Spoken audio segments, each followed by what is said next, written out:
everyone, my name is Mia Milan and I'm with Banger Inc. In this quick tip, I'm going to walk you through 2 ways to correct a project estimate in Sage Intacct, either by issuing a change request to affect the cost of the estimate or by deleting and re-importing the estimate.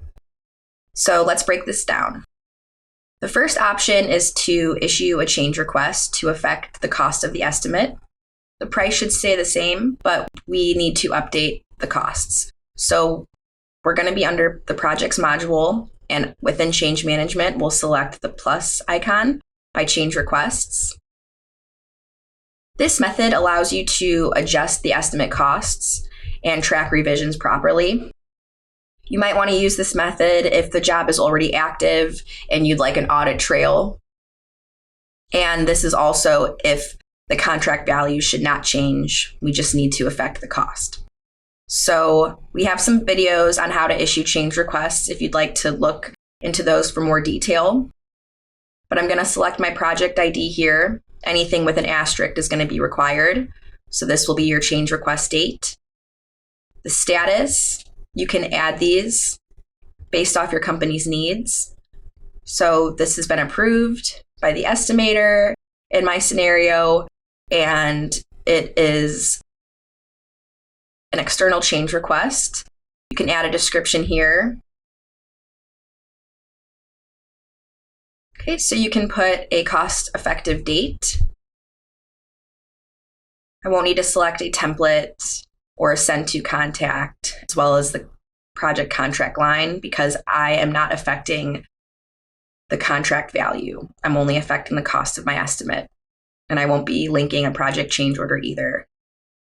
This method allows you to increase the cost of the estimate. If I were to issue a fully executed project change order after, that is when the price of the contract would increase. So you can edit your entries table if anything's missing here, if you don't have cost. And to do that, you would select the More Actions dropdown. You can edit the entries layout, move things around, add them if needed. Once you see the dark gray rectangle, you can drop that in and then apply the layout changes and save.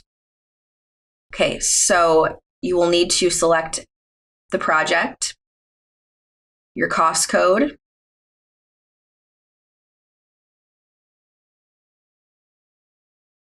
and the cost type.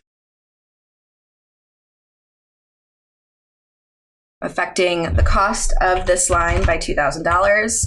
Right here, you can drill into the estimate and expand that if needed. So I'm affecting this line right here.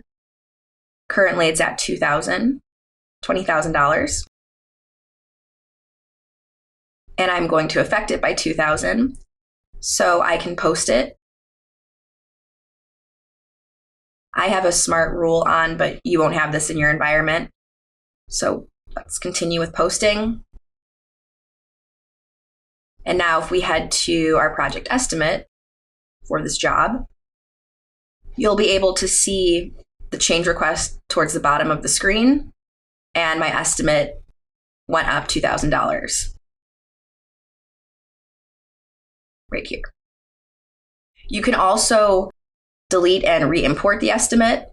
So if you're using one of our best practice templates for these estimates, you're aware that the primary option is selected. You won't be able to delete this estimate until you edit the estimate, uncheck the primary box, and then you'll be able to delete the estimate. Then you can come back in and re-import the estimate here. Choose the CSV file and make sure you're getting notified to your email if there's any errors. So that is another option too. You might want to delete and re-import the estimate completely if the estimate was entered incorrectly and the structure is changing significantly. Also, if the job is pretty early in the life cycle, you might just want to delete the full estimate instead of going down the change request route. Thanks for watching.